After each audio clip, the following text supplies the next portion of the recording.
नमस्कार दोस्तों, आज आपके साथ एक नए टॉपिक के साथ उपस्थित हैं। आज हम लोग इस टॉपिक में स्टडी करेंगे कि बिहार में इंडस्ट्रियलाइजेशन क्यों पुअर रहा है, क्या हिस्टोरिकल रीजन्स है। इस सारी चीज़ को देखेंगे और जो रिसेंट गवर्नमेंट है उनके द्वारा क्या स्टेप्स लिए जा रहे हैं। यह बहुत ही इंपॉर्टेंट टॉपिक्स है, चाहे वो प्रीलिम्स हो, मेंस हो, इंटरव्यू हो। तो जो भी स्टूडेंट देख रहे हैं वीडियो को कंप्लीट देखिएगा ताकि आपको कंप्लीटली जो है कंसेप्ट से आपको समझ में आ जाए। हम लोग अगर बिहार के बारे में बात करें, अगर हिस्ट्री में देखेंगे तो मौर्यन पीरियड या गुप्ता पीरियड में ये पूरे वर्ल्ड का ट्रेड सेंटर हुआ करता था। उस स्थिति से वर्तमान समय में जहां पर कि यह कहा जाता है कि इकोनॉमिक स्टेगनेंट हो गया, पुअर इंडस्ट्रियलाइजेशन है, इसके पीछे क्या फैक्टर्स रहे हैं इसको हम लोग डिटेल से स्टडी करेंगे। आपको पता है कि बिहार का इतिहास जो है बहुत ही गौरवशाली रहा है और स्पेशली मौर्यन पीरियड के समय और गुप्ता पीरियड के समय पूरे वर्ल्ड में जो मेटलर्जी का है या टेक्सटाइल सेंटर है, जैसे भागलपुर का जो रीजन है या पटना का जो आपका क्षेत्र है, ये मेटलर्जी के लिए, टेक्सटाइल सेक्टर के लिए पूरे वर्ल्ड वाइज फेमस था। उस स्थिति से वर्तमान समय में जहां उद्योग नहीं देखते हैं, पलायन ह्यूज अमाउंट में है, तो उसके क्या कारण रहे हैं उसको हम लोग देखेंगे। अभी रिसेंट जो जीडीपी का प्रोजेक्टेड ग्रोथ है वो 22% है, लेकिन इसके बीच में क्या पूरा स्टोरी हुआ है ये हम लोग समझने की कोशिश करेंगे, तब आपको लगे समझ में आएगा कि बिहार कहाँ पर पिछड़ गया, क्या कारण से रहे कि जो प्रोग्रेस मौर्यन पीरियड के समय या गुप्ता पीरियड के समय था वो कंटिन्यू नहीं रह सका। तो इंडस्ट्रियलाइजेशन को हम लोग समझें तो उसको सबसे पहले समझने के लिए हम लोगों को यह समझना जरूरी है कि किसी भी इंडस्ट्री को लगने के लिए क्या क्या जरूरी होता है। ठीक है, तो हम लोग डिटेल से देखेंगे। तो सबसे पहले अगर आप देखिएगा तो नेचुरल रिसोर्स का अवेलेबिलिटी बहुत इंपॉर्टेंट है। अगर कोई उद्योग लगाना है तो वहाँ पर जो भी है, कोल है, आयरन ओर है, ठीक है, या गैस है, ऑयल है, ठीक है, इस तरीके का जो नेचुरल रिसोर्स है, वाटर है, ये बहुत इंपॉर्टेंट है ताकि रॉ मटेरियल से ही जो है उसको प्रोसेस करके इंडस्ट्री में यूज किया जाएगा। तो रॉ इसके लिए आपका अगर आप देखिएगा, हम लोग क्योंकि स्पेशली बिहार के कॉन्टेक्स्ट में देख रहे हैं तो यह रीजन बहुत ही प्रोमिनेंट रहा है। अभी पूर्व में आपको पता है कि झारखंड जो है बिहार का पार्ट था, वहाँ पर मिनरल रिसोर्सेज ह्यूज अमाउंट में पाए जाते हैं। तो ये रीजन्स बिहार के पास ही था, पूर्व में बिहार का पार्ट था, तो उसके बावजूद क्यों नहीं विकास हो पाया ये हम लोग आगे रीजन्स में देखेंगे। सेकेंड रीजन है कैपिटल का अवेलेबिलिटी, यानी अगर किसी इंडस्ट्री को लगाना है तो उसके लिए जो इनिशियल इन्वेस्टमेंट चाहिए उसके लिए आपको बैंकिंग सिस्टम वहाँ स्मूथ काम करते रहना चाहिए। ठीक है, उसको क्रेडिट जो है बहुत आसानी से मिलना। क्रेडिट मीन्स क्या हुआ कि जो लोन की अमाउंट जिसको कहते हैं, अगर इंडस्ट्री लगाना है तो लोन यानी कि जो फाइनेंस उनको बहुत अच्छे से हो सके, बहुत आसानी से हो सके, एफडीआई वहाँ पर आए अगर वर्तमान स्थिति में हम लोग देखें तो, या तो ये चीज़ें आपको मैटर करेगा। ठीक है, अब हम लोग देखते हैं थर्ड जो है लेबर। लेबर भी बहुत इंपॉर्टेंट है क्योंकि जो भी इंडस्ट्री होंगे उसमें वर्क करेंगे, इसमें दोनों टाइप के लेबर, स्किल्ड लेबर का भी जरूरत पड़ेगा और अनस्किल्ड लेबर का भी जरूरत पड़ेगा। ठीक है, तो इसके लिए लेबर्स का स्किल्ड होना और नॉन स्किल्ड होना दोनों है, और उसकी अवेलेबिलिटी। आपको पता है कि बिहार में लेबर्स जो है आपको स्किल्ड और नॉन स्किल्ड जो है आपको मिलेंगे, ऑल दो स्किल्ड लेबर की संख्या कम है, लेकिन हम लोग और डिटेल्स में देखेंगे। उसके बाद इंफ्रास्ट्रक्चर की बात करें, अगर कोई भी आपको इंडस्ट्री देखे लगाना है तो उसके लिए इंफ्रास्ट्रक्चर जो मिनिमम चाहिए, उसमें आपको इलेक्ट्रिसिटी का सप्लाई 24/7 चाहिए। ठीक है, उसके बाद रोड है ताकि ट्रांसपोर्टेशन अच्छे से हो सके, रेलवेज है, अगर आपको बाहर एक्सपोर्ट करना है तो उसके लिए पोर्ट्स होने चाहिए। अगर आप वर्तमान स्थिति में देखिए तो इंटरनेट की फैसिलिटी होनी चाहिए, टेलीकॉम का फैसिलिटी होना चाहिए, ये हो। उसके बाद लैंड का भी होना चाहिए ताकि इंडस्ट्रियल लैंड रहे, और बाकी रोड है, बिजली है, तो आप वहाँ पर प्लान कर सकते हैं एक बड़े इंडस्ट्री के बारे में। उसी तरीके से टेक्नोलॉजी एंड इनोवेशन, वर्तमान समय में आपको पता है कि क्योंकि कम्पिटिटिव मार्केट होता है तो जितना अच्छा टेक्नोलॉजी रहेगा, टेक्नोलॉजी से क्या होगा कि इफ़िशियंसी बढ़ेगा। इफ़िशियंसी मत से क्या होगा कि उसके प्रोडक्शन कॉस्ट घटेंगे, प्रोडक्शन कॉस्ट अगर घटेगा तो क्या होगा कि वो मार्केट में ज़्यादा सेल होगा। ठीक है, तो वो आप कह सकते हैं कि सस्टेनेबिलिटी उस इंडस्ट्री का वहाँ पर ज़्यादा होगा।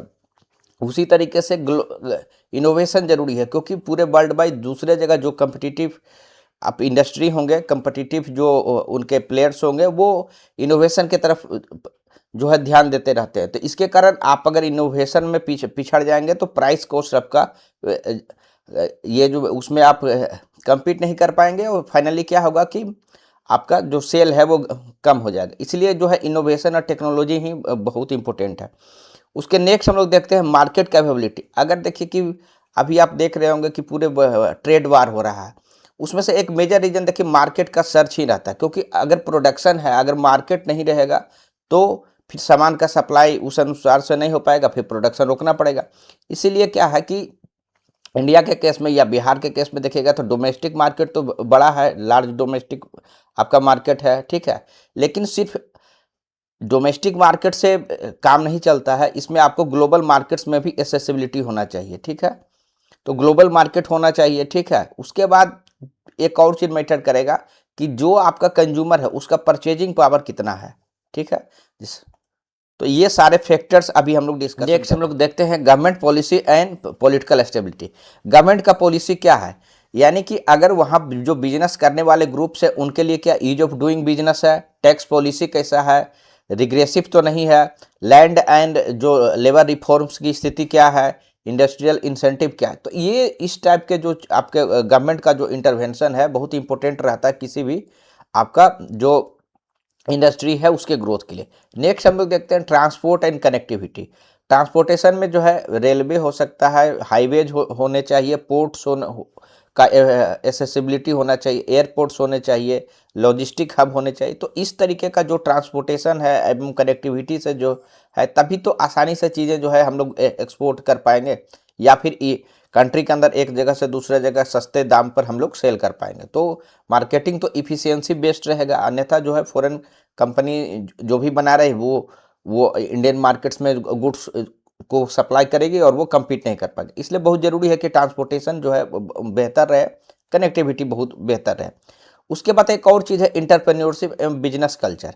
यानी कि देखिए जो कोई भी बिजनेस फील्ड है, बिजनेस में इन्वेस्ट करते हैं, वहाँ रिस्क भी होना चाहिए रहता है। तो यानी रिस्क टेकिंग जो माइंडसेट है वो आपका बहुत इंपॉर्टेंट है। ज़रूरी नहीं है कि सारा जो आपका बिजनेस सेटअप होता है वो सक्सेसफुल ही हो जाता है। तो वो माइंड जो है वो बहुत ज़रूरी होता है। आप देखिएगा कि बिहार में इस तरीके का रिस्क टेकिंग माइंडसेट आपका कम है। यहाँ ज़्यादा फोकस जो है गवर्नमेंट जॉब्स के तरफ है। वहीं गुजरात में जाइएगा तो आपको इंटरप्रेन्योरशिप या रिस्क टेकिंग आपको कल्चर्स देखने को मिलेगा। उसी तरीके से लोकल बिजनेस जो क्लास है उनका इन्वेस्टमेंट के प्रति क्या रुख है ये आपको मैटर करेगा। उसके बाद इनोवेशन एंड लीडरशिप जो है कैसा है उस पर डिपेंड करेगा। नेक्स्ट हम लोग देखते हैं सोशल फैक्टर। सोशल फैक्टर कहने का मीनिंग होगा कि वहाँ का लिटरेसी रेट क्या है, वर्क कल्चर कैसा है, सोशली स्टेबिलिटी कैसा है, यानी कॉन्फ्लिक्ट तो नहीं है कास्ट के आधार पे, रिलीजन के आधार पे। उसके बाद law and order. Law and order देखिए बहुत इंपॉर्टेंट है, क्योंकि ऐसा किसी भी जगह पर कोई बिजनेसमैन अपना जो फिनांस इन्वेस्ट नहीं करेंगे जहाँ की लॉ एंड ऑर्डर जो है पुअर रहे, ठीक है। उसी तरीके से जोग्राफिकल फैक्टर्स भी मैटर करेगा। अब वहाँ का क्लाइमेट कैसा है, वहाँ डिसास्टर का फ्रिक्वेंसी क्या है, क्या कोई फ्लड प्रोन अगर एरिया है तो वहाँ पर कोई इंफ्रास्ट्रक्चर क्रिएट किया जा सकता है या बिजनेस का स्टार्ट किया जा सकता है, तो आपको वहाँ पोटेंशियल कम रहेगा, ठीक है। उसी तरीके से अगर आप देखिएगा कोई लोकेशन जो है कोस्ट के किनारे है, पोर्ट के किनारे है, तो वहाँ से एक्सपोर्ट करना आसान रहेगा, तो वो ज़्यादा फेवरेबल्स रहेंगे, ठीक है। उसी तरीके से अगर कोई ट्रेड रूट्स है वहाँ के किनारे अगर कोई इंडस्ट्री लगाना है तो आसान होगा। तो ये जो आपका जोग्राफिकल फैक्टर्स आपको मैटर्स करेंगे। उसके बाद हिस्टोरिकल फैक्टर्स, यानी कि जो अगर हम लोग देखें ब्रिटिशर्स के समय में वहाँ या कॉलोनियल जो भी पॉलिसी रहा है उस रीजन के लिए कैसा रहा है, ठीक है। पास्ट में कितना इन्वेस्टमेंट हुआ है, अगर पास्ट में इन्वेस्टमेंट हुआ है तो बहुत सारी कंपनियां पूर्व से यहाँ पर काम कर रही होंगी, उनका एक्सपोजर वहाँ पर होगा। उसके बाद लीगेसी इंडस्ट्री, यानी कि आज़ादी के पहले जो इंडस्ट्री लगाई गई है वो इंडस्ट्री वहाँ एग्जिस्ट कर रही होगी। तो हम लोग अभी यह देखें कि अगर किसी भी क्षेत्र में अगर उद्योग को बढ़ावा देना है या उद्योग को जो इफेक्ट करने वाले जो फैक्टर्स है वो हम लोग लगभग 12 फैक्टर्स देखें। अब हम लोग बारी बारी से बिहार के कॉन्टेक्स्ट में देखेंगे कि बिहार में ऐसा क्या हुआ कि बिहार पिछड़ गया या हाँ। तो सबसे पहले हम लोग अगर चर्चा करें तो मौर्यन पीरियड और हम लोग जो है आपका गुप्तन पीरियड की बात करते हैं। तो वहाँ पर क्या होता है कि आपको पता है कि जो है एंशियंट समय में डोमिनेंस था। यानी पाटलिपुत्रा जो है अगर आप देखिएगा तो एक कह सकते हैं कि ग्लोबल हब के रूप में काम करता था, जहाँ की आपको मेटलर्जी हो गया, माइनिंग हो गया, इन चीज़ों का, टेक्सटाइल हो गया, आप उसका कह सकते हैं ग्लोबल हब के रूप में काम करता था। यानी इस समय आप कह सकते हैं इंडस्ट्रियलाइजेशन में बिहार अग्रिम था।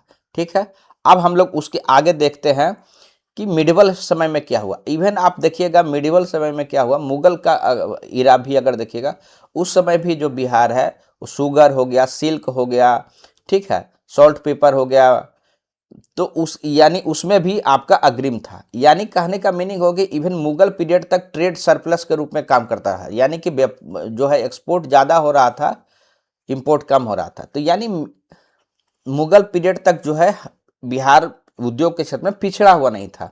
अब इसका कारण क्या था, उस समय क्या था ना, एग्रो इंडस्ट्रियल बेस था। यानी बिहार का जो लैंड है वो फर्टाइल लैंड है और वहाँ से उतना सरप्लस जो है प्रोडक्शन हो रहा था, जिसके आधार पर आप कह सकते हैं अदर सेक्टर्स को प्रमोट किया जा रहा था। यानी जो एग्रीकल्चर सेक्टर्स में जो सरप्लस था वो दूसरे सेक्टर्स में जो है उसको इन्वेस्ट किया गया, और वो दूसरे जो टेक्सटाइल सेक्टर है या अन्य सेक्टर्स है, मेटलर्जी का सेक्टर है, वो सस्टेन कर पाया। अब आगे जाके आज़ादी के बाद क्या होता है या ब्रिटिशर्स के समय में क्या होता है, हम लोग उसके बारे में देखेंगे।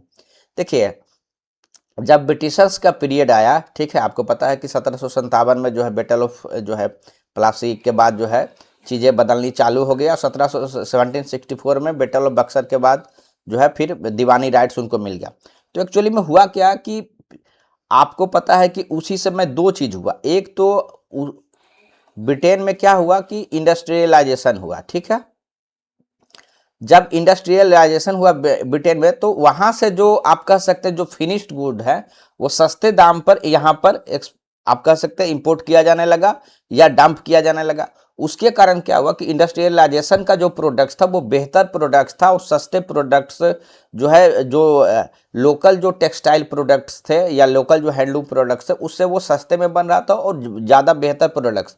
उसके कारण जो लोकल इंडस्ट्री था वो सस्टेन नहीं कर सका, और यहाँ पर आपको डी इंडस्ट्रियलाइजेशन देखने को मिलेगा। यानी बिहार, आपको पता है कि कोलकाता के जो क्षेत्र है से लेकर बिहार का क्षेत्र जो है ये शुरुआती क्षेत्र में ही शुरुआती जो कह सकते हैं एक्सपेंशन है ब्रिटिशर्स का, उसी के अधीन बिहार जो है उसके ब्रिटिशर के अधीन चला गया था। तो यानी डंपिंग बहुत अधिक हुआ, और यहाँ का जो लोकल हैंडलूम इंडस्ट्री था, टेक्सटाइल इंडस्ट्री था, वो आप कह सकते हैं कि कोलैप्स हो गया। तो एक रीज़न तो ये हुआ, लेकिन सिर्फ वही नहीं रहा ये। और दूसरा क्या हुआ कि एक तो बाहर का प्रोडक्ट्स यहाँ पर डंप होने लगा, दूसरा क्या हुआ यहाँ का जो रॉ मटेरियल था, जैसे जूट है, आपका कोल है, इंडिगो है, ये सारे एक्सपोर्ट होने लगे। यानी कि रॉ मटेरियल जो है यहाँ से एक्सपोर्ट होने लगा और फिनिश गुड आने लगा, यानी डबल नुकसान हुआ, ठीक है। तो अगर तो पहला कारण जो है डी इंडस्ट्रियलाइजेशन होगा, जिसके कारण जो लोकल इंटरप्रेन्योरशिप था वो डिस्करेज हुआ। सेकेंड जो आपका कारण है वो है जमींदारी सिस्टम। इसमें देखिए हुआ क्या कि एक आपको कंसेप्ट पता है कि एब्सेंटी लैंडलॉर्ड्स, यानी कि इसमें क्या होता था, परमानेंट सेटलमेंट सिस्टम लाया गया ब्रिटिशर्स के द्वारा। इसमें क्या हुआ कि एक फिक्स्ड अमाउंट जो है 1/11 भाग जो है जितना रिवेन्यू आएगा उसका लैंडलॉर्ड्स के पास जाएगा, ठीक है। यानी जितना भी रिवेन्यू आएगा कलेक्ट होकर उसका 1/11 फिक्स है। अब इसके कारण हुआ क्या कि जमींदार को कोई इंसेंटिव नहीं रहा कि इसको प्रमोट करें इंडस्ट्री में, क्योंकि उनको तो उनका इनकम फिक्स हो गया। उसके कारण क्या हुआ कि उनका किसी भी तरीके से इनोवेशन पर नहीं रहा, कोई किसी प्रकार का इंसेंटिव नहीं रहा कि हम यहाँ पर इन्वेस्ट करें।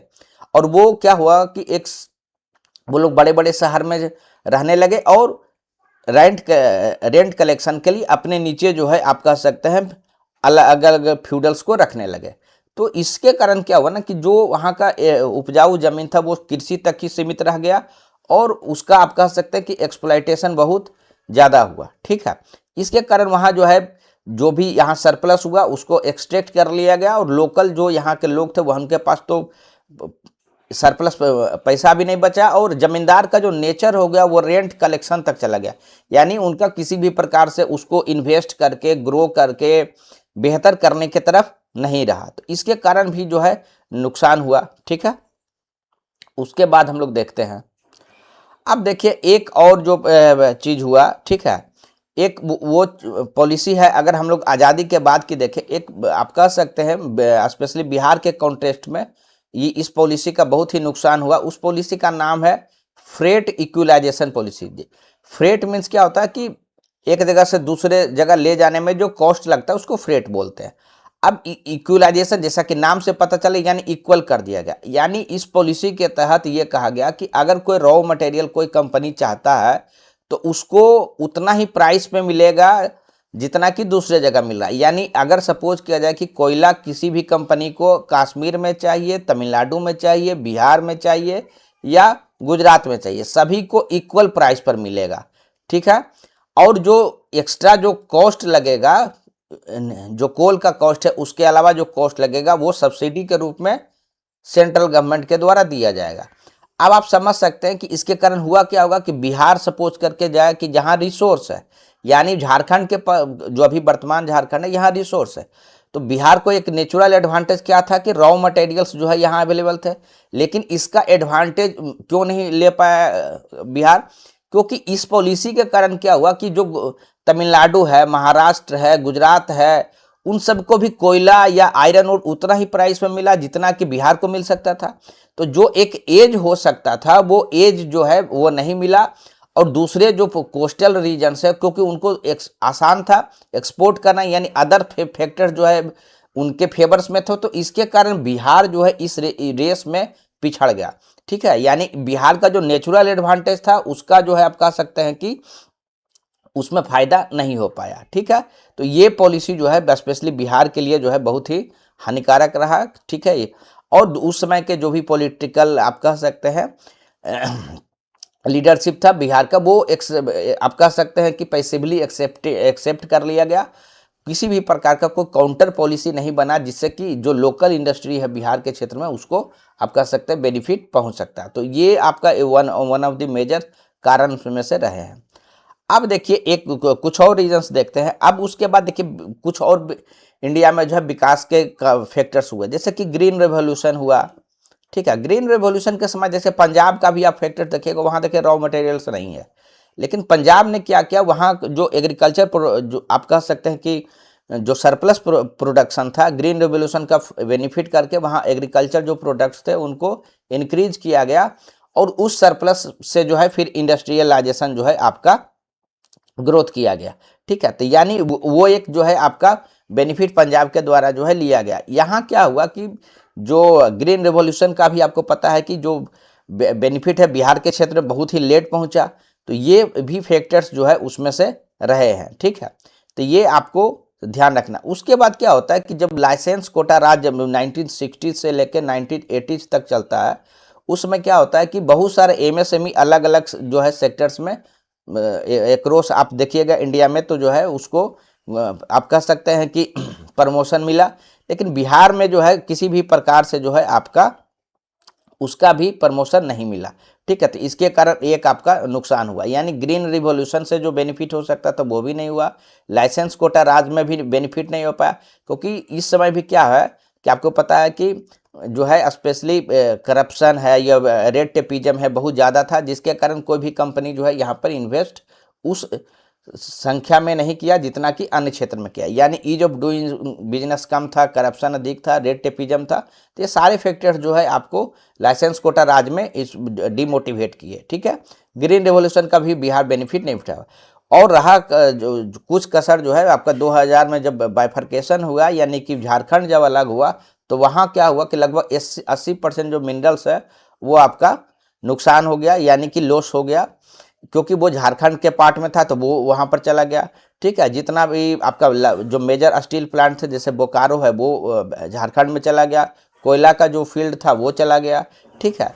और उसके कारण हुआ क्या कि बिहार में लगभग 30 से 40% जो है इकोनॉमिक आपका ड्रॉप आउट देखने को मिला, ठीक है। तो ये सारी चीज़ें क्या हुआ कि इसके कारण आपको देखने को मिलेगा कि बिहार में जो है इंडस्ट्रियलाइजेशन जो है नहीं हुआ, ठीक है। अब हम लोग कुछ अन्य चीज़ें देखते हैं कि अब देखते हैं 1990 से 2005 के बीच इस समय क्या हुआ कि जो सारा फोकस है वो सोशल जस्टिस के तरफ चला गया। उस समय ऐसा कहा जाता है कि जहाँ जो है लॉ एंड ऑर्डर जो है स्थिति आप कह सकते हैं कि एक आप कह सकते हैं कि पुअर था, जहाँ की बहुत सारे जो है किडनैपिंग एक्सटॉर्शन के केसेस जो है आपको उस समय देखने को मिलेगा, जिसके कारण क्या हुआ ना कि बहुत सारे जो पूंजीपति थे वो अब यहाँ छोड़ के जो है आपका आप कह सकते हैं दूसरे स्टेट में चले गए। ठीक है, तो इसके कारण जो है आपका पूंजी चाहिए, वो तो बिजनेसमैन तो यहाँ से चले गए, तो फिर जो उसका भी नुकसान है, यानी कैपिटल जो है आपका फ्लाइट हुआ है। उसी को बोलते हैं कि बिजनेसमैन जो यहाँ से दूसरे जगह चले गए उसी को बोलते हैं कैपिटल फ्लाइट। ठीक है, उसके कारण क्या हुआ कि उस समय जो गवर्नमेंट का फोकस सोशल जस्टिस के तरफ ज़्यादा था, उसके कारण यानी डेवलपमेंट फोकस से हट के जो है आपका सोशल जस्टिस के तरफ गया, उसके कारण जो है आपका इकोनॉमिक डेवलपमेंट आप कह सकते हैं हैम्पर हुआ। ऑल दो सोशल जस्टिस का अपना इंपॉर्टेंस है, डेमोक्रेसी मजबूत हुआ, लेकिन कहीं ना कहीं जो है इंडस्ट्रियलाइजेशन को आप कह सकते हैं कि नुकसान हुआ। ठीक है, उसी तरीके से जो है आउटकम के रूप में अगर आप देखिएगा तो आपका जो है प्राइवेट इन्वेस्टमेंट भी आप कह सकते हैं कि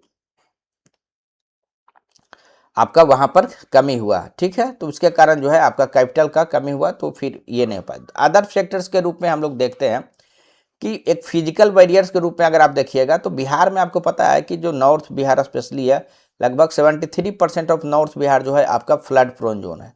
तो फ्लड प्रोन जोन में आपको पता है कि किसी भी प्रकार से इंडस्ट्री लगाना जो है सेफ नहीं है।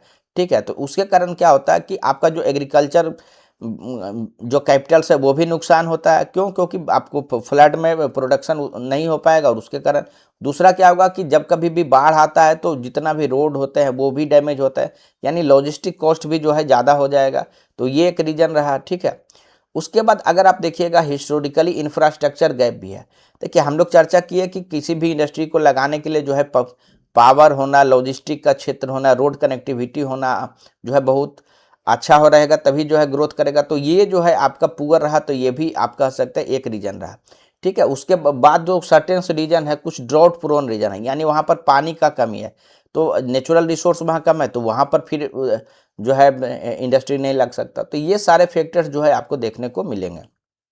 उसके बाद जो है आपको हम लोग एक अलग फैक्टर्स के बारे में बात किए थे, वो था ह्यूमन कैपिटल, यानी कि जो आपका ह्यूमन रिसोर्स है कैसा है। ये बात सही है कि लिटरेसी रेट बिहार में बढ़ा है, लेकिन जो इंडस्ट्री बेस्ड जो स्किल है, जैसे वोकेशनल कोर्स से आ सकता है, वो उसकी कमी है। यानी डिग्रीज तो हैं, लेकिन जो इंडस्ट्री में जिस तरीके का आप कह सकते हैं कि स्किल्स चाहिए, वो गैप है। यानी स्किल और इंडस्ट्री का जो डिमांड है उसके बीच में गैप है, तो उसके कारण भी आप कह सकते हैं कि गैप है। ठीक है, इसके कारण क्या हुआ कि बहुत सारे यहाँ जब जॉब नहीं मिलने लगा तो हुआ क्या कि बहुत सारे जो वर्कर्स है वो कुछ फॉरेन भी गए, और कुछ जो है अदर स्टेट में भी गए, यानी माइग्रेशन बढ़ा।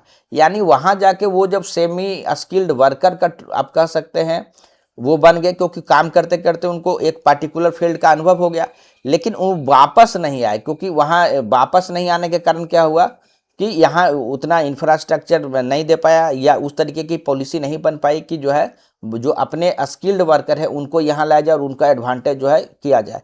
यानी अभी भी जो माइग्रेंट हैं वो आपका जो है दिल्ली, मुंबई, पंजाब, इन क्षेत्र में आपको दिखेंगे, जबकि उसका एडवांटेज लिया जा सकता है अगर इंडस्ट्री होगा, क्योंकि वहाँ पर सेमी स्किल्ड वर्कर बिहार के बहुत आसानी से मिल जाएंगे। ठीक है, उसके बाद देखिए कि अगर आप देखिए कि कॉस्ट ऑफ स्टेगनेशन की बात अगर कीजिएगा, देखिए होता क्या है कि यहाँ एग्रीकल्चर में देखिए लगभग 80% लोग इन्वॉल्व हैं, जबकि जीडीपी में अगर कंट्रीब्यूशन देखिएगा तो मात्र 20% है, यानी प्रोडक्टिविटी में गैप है।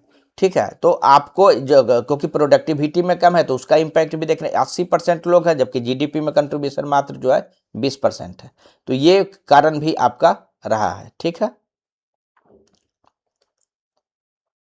अब देखिए हम लोग कुछ जो है इम्पैक्ट्स के बारे में भी देखते हैं। ठीक है, कि क्यों जो है दूसरा कुछ अन्य कारण के बारे में भी अगर हम लोग चर्चा कर लेते हैं थोड़ा सा शॉर्ट में। कुछ देखिए कि जो ज़्यादातर जो पॉपुलेशन है वो ओवर डिपेंडेंस है एग्रीकल्चर पे, उसके कारण क्या होता है कि जो है आपका प्रोडक्टिविटी कम रहता है, और उसके कारण क्या होता है कि सरप्लस भी कम बनता है, तो सरप्लस कम बनता है तो कैपिटल का कमी होगा। उसके बाद हिस्टोरिकली हम लोग उस बात की भी चर्चा की कि किस तरीके से पावर सप्लाई हो या लैंड बाई एक कंसेप्ट होता है। सरकार के द्वारा क्या किया जाता है कि लैंड को आप कह सकते हैं पूलिंग कर दिया जाता है, ताकि अगर कोई इंडस्ट्री आए तो उनको आसानी से लैंड जो है प्रोवाइड किया जा सके। तो ये जो इंडस्ट्रियल लैंड बैंक है वो भी बिहार में कम है, ठीक है।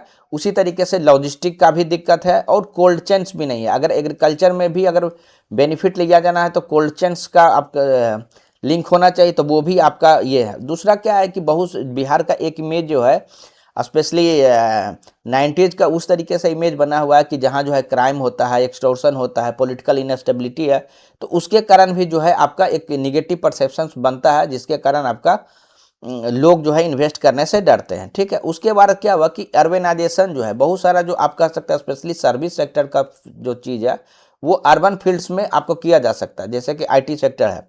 तो यहाँ पर आप देखिएगा कि अर्बन सेंटर्स भी कम डेवलप हुए, पटना छोड़ के कोई दूसरे जो सिटी है उस स्केल से आप कह सकते हैं अर्बनाइज्ड नहीं हुआ। तो यह भी एक जो है आपका है। एक और कारण एक कहा जाता है कि बिहार में जो गवर्नमेंट बनता है उनके द्वारा पॉपुलिस्ट मेजर्स लिए जाते हैं, यानी जो एक्सपेंसेस है वो ज़्यादा सोशल वेलफेयर पर है, शॉर्ट टर्म वेलफेयर पे है, यानी जो सोशल जस्टिस का कंसेप्ट है उस पर ज़्यादा फोकस्ड है। लॉन्ग टर्म जो इन्वेस्टमेंट पॉलिसी है उस पर नहीं है। तो यह भी एक कारण जो है बताया जाता है। दूसरा ये कहा जाता है कि एडमिनिस्ट्रेशन का भी जो है एक कारण है, क्योंकि कोई भी कंपनी आएगा तो वो चाहेगा कि उनका जो है अप्रूवल जो है फास्ट हो, जबकि यहाँ पर स्लो अप्रूवल्स है, ठीक है। उसी तरीके से जो अलग अलग डिपार्टमेंट्स हैं उनके बीच का कोऑर्डिनेशन जो है बताया जाता है कि पुअर है, तो उसके कारण भी जो है दिक्कत होता है। पॉलिसी जो है अनसर्टेनिटी है, यानी पॉलिसी में जो है स्टेबिलिटी नहीं है। उसके बाद हम लोग चर्चा किए कि एजुकेशन और स्किल में जो मिसमैच है वो भी आपको जो है एक कमी है। दूसरा एक सोसाइटी का कल्चर हो गया है कि जहाँ पर कि वो गवर्नमेंट जॉब को अधिक फोकस करते हैं, और जो किसी भी प्रकार का जो रिस्क टेकिंग कल्चर है उसको आप कह सकते हैं कि कम है।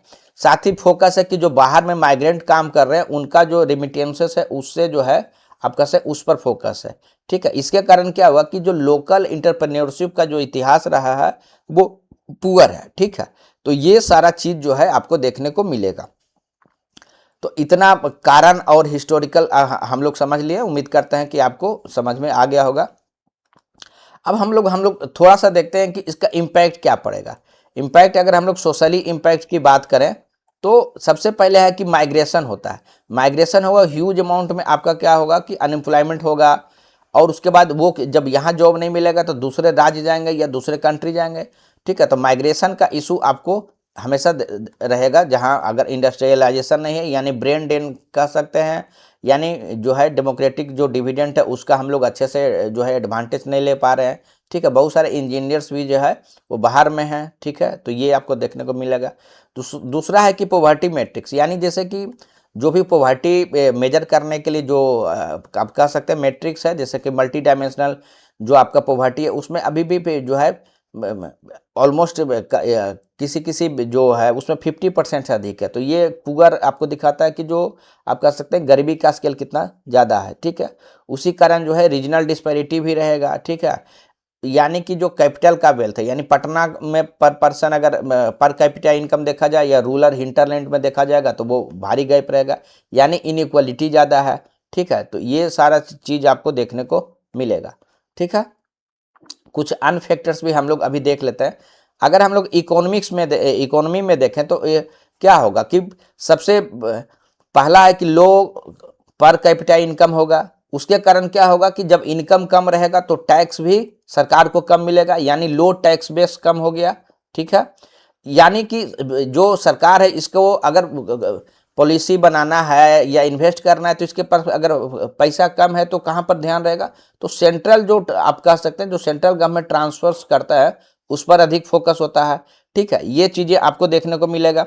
उसी तरीके से क्या होगा कि अगर जब मनी कम रहेगा तो अर्बनाइजेशन भी आपको कम होगा, ठीक है। उसके बाद जो है आपका जो एक और कंसेप्ट है इंटरजेनरेशनल पॉवर्टी, यानी एक जनरेशन के पास उतना ही आप कह सकते हैं वेल्थ है जितना कि वो किसी तरीके से लाइफ को सस्टेन कर रहे हैं। तो ये कैरी फॉरवर्ड हो जाता है नेक्स्ट जनरेशन के पास। तो यानी कि आप कह सकते हैं एक जनरेशन दूसरे जनरेशन को पॉवर्टी जो है ट्रांसमिट कर रहा है। उसी के कारण एक देखिए और पॉलिटिकल्स अगर रीजन्स देखिएगा तो जो पॉलिटिकल जो जो इलेक्शन का मैनिफेस्टो हो जाता है वो लॉन्ग टर्म पॉलिसी नहीं बन के जो शॉर्ट टर्म पॉलिसी होता है या आइडेंटिटी बेस्ड हो जाता है कि जहाँ सर्टेन जो लीडर्स हैं वो पॉपुलर होंगे तो वोटिंग जो है उस पैटर्न के अनुसार हो जाता है। तो यानी लॉन्ग टर्म स्ट्रेटजी जो है वो नहीं बन पाता है, ठीक है। लेकिन ये सारी चीज़ें आपको बिहार को प्रभावित करती है, ठीक है। तो अब हम लोग देखते हैं नेक्स्ट। अब इतना सारा चीज होने के बावजूद भी बिहार अगर आप देखिएगा तो एक स्ट्रॉन्ग कंटेंडर है जिसके पास की बहुत सारा एडवांटेज है अपने आप को जो है इंडस्ट्री के रूप में। उसमें देखिए सबसे पॉजिटिव में अगर देखिएगा तो यूथ का पॉपुलेशन अच्छा है, ठीक है। तो इसके कारण आपको जो है लेबर बहुत आसानी से अवेलेबिलिटी हो जाएगा। उसके बाद अगर आप देखिएगा स्ट्रेटेजिक लोकेशन भी आपको देखने को मिलेगा जो ईस्ट और नॉर्थ का जो आप कह सकते हैं गेटवे के रूप में आप जो है बिहार काम करेगा, ठीक है। उसी तरीके से एक डोमेस्टिक आपको मार्केट मिलेगा क्योंकि पॉपुलेशन जो है आपका 10 करोड़ से ऊपर है तो आपको डोमेस्टिक मार्केट बहुत अच्छा है। उसी तरीके से लॉ एंड ऑर्डर भी जो है इम्प्रूव हुआ है, ठीक है। तो उसके बाद जो सेंट्रल गवर्नमेंट का जो कुछ पॉलिसी है जैसे गति शक्ति है उसके उस उसमें आप अलाइनमेंट के लिए बिहार बहुत सूटेड है, ठीक है। तो ये सारा फैक्टर्स अभी फेवरेबल्स है। अब हम लोग देखते हैं कि गवर्नमेंट के द्वारा क्या क्या किया। देखिए 2005 से अगर बात करें तो उसमें जो है लॉ एंड ऑर्डर जो है रिस्टोर हुआ है, ठीक है। जो लॉ एंड ऑर्डर का जो स्थिति पूर्व में पुअर था उसमें इम्प्रूवमेंट हुआ है।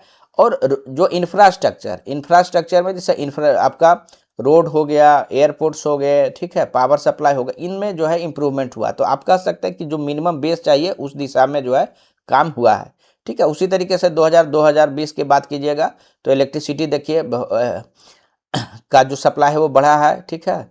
उसी तरीके से वुमेन एम्पावरमेंट भी हुआ है यानी कि लेबर फोर्स और अच्छा से प्रोवाइड हो सकता है। प्लस जो है आप कह सकते हैं कि एम्प्लॉयमेंट अपॉर्चुनिटी भी बढ़ेगा, ठीक है।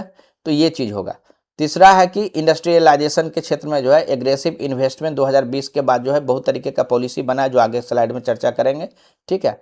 तो जो अभी इंडस्ट्रियल जो पॉलिसी आया है उसमें किस प्रकार के चेंजेस हैं वो हम लोग नेक्स्ट स्लाइड में इसको देखते हैं जो अभी है। अब देखिए कि 2025 में जो है अभी एक पॉलिसी आया Bihar industrial investment promotion policy. इसके तहत हो क्या रहा है कि जो है लैंड जो है बहुत आसानी से दिया जाए। आपको पता है कि किसी भी बिजनेस को जो है आपको एस्टेब्लिश करने के लिए लैंड चाहिए तो लैंड का एसेस जो है किया जा रहा है। मात्र टोकन मनी 1 रुपये में भी जो है जो 25 एकड़ तक का जमीन जो है आप अगर कोई 1000 से ऊपर अगर इन्वेस्ट करते हैं तो उनको दिया जा रहा है। यानी बिहार गवर्नमेंट के द्वारा बहुत इजीली जो है उसको लैंड जो भी इन्वेस्टर हैं उनके लिए प्रोवाइड किया जा रहा है। उसी तरीके से टैक्स इंसेंटिव यानी कि उसमें से एक है कि 100% जो है SGST जो भी राज्य सरकार को प्राप्त होने वाला वो रीएम्बर्स कर दिया जाएगा अगर कोई जो भी इन्वेस्टर यहाँ पर रहेंगे। लेकिन वो 1 साल में नहीं होगा, 14 ईयर्स में ये किया जाएगा, ठीक है। उसी तरीके से अगर जो कैपिटल सब्सिडी भी 30% तक, ताकि जो है प्रोजेक्ट कॉस्ट जो है आपका जो है कम लगे इन्वेस्टर्स का, ठीक है। यानी 30% सब्सिडी का भी जो है आपको प्रावधान दिया गया है जिसके कारण क्या हुआ कि रिसेंट में ये बोला जा रहा है कि अप्रोक्स 70,000 से ऊपर जो है इन्वेस्टमेंट यहाँ पर आ चुका है, ठीक है। नेक्स्ट है कि हम लोग देखते हैं कि पावर अवेलेबिलिटी जो है इंक्रीज हुआ है, कनेक्टिविटी भी इंक्रीज हुआ है, लॉजिस्टिक भी इंप्रूव हुआ है। ड्राई पोर्ट्स भी आपका बिहटा में बना है। ड्राई पोर्ट्स किसको कहते हैं कि मान लिया जाए कि कोई पोर्ट्स है, ठीक है। तो पोर्ट में जाने के पहले यहाँ पर एक आप कह सकते हैं वेयर हाउस टाइप से रहेगा जहाँ पर कि कंटेनर्स रहेंगे और जो कस्टम क्लियरेंस वगैरह है वो आपका यहीं पर हो जाएगा। यानी जो इंस्पेक्शन है जो कंटेनर्स का वो यहीं हो जाएगा, प्लस कस्टम क्लियरेंस वहीं आपको यहीं मिल जाएगा ड्राई पोर्ट में, ताकि पोर्ट में जो है अधिक उनको समय नहीं लगे और सीधा वहाँ अनलोड हो और फिर लोड होने के बाद शिप के माध्यम से दूसरे जगह चला जाए। तो ड्राई पोर्ट्स का वही काम होता है, ठीक है। फिर हम लोग देखते हैं कि कुछ सेक्टर को अधिक जो है फोकस किया गया है, ठीक है। जैसे कि इथेनॉल हब बनाए जाने का लक्ष्य है कि जो है इंडिया का इथेनॉल कैपिटल बनाना है। 2020 का अगर आप पॉलिसी देखिएगा तो उसके माध्यम से 35,000 करोड़ जो है बिहार में इन्वेस्टमेंट हुआ। उसी तरीके से फूड प्रोसेसिंग में जो है आपको अधिक फोकस किया जा रहा है। आपको चाहे वो मेज हो, लीची हो। उसी तरीके से लास्ट बजट में जो है मखाना क्लस्टर्स या मखाना बोर्ड का भी स्थापना किया, तो इस पर फोकस किया जा रहा है। टेक्सटाइल एवं जो लेदर सेक्टर है उसमें भी जो आप कह सकते हैं कि अब इन्वेस्टमेंट जो है किया जा रहा है, ठीक है।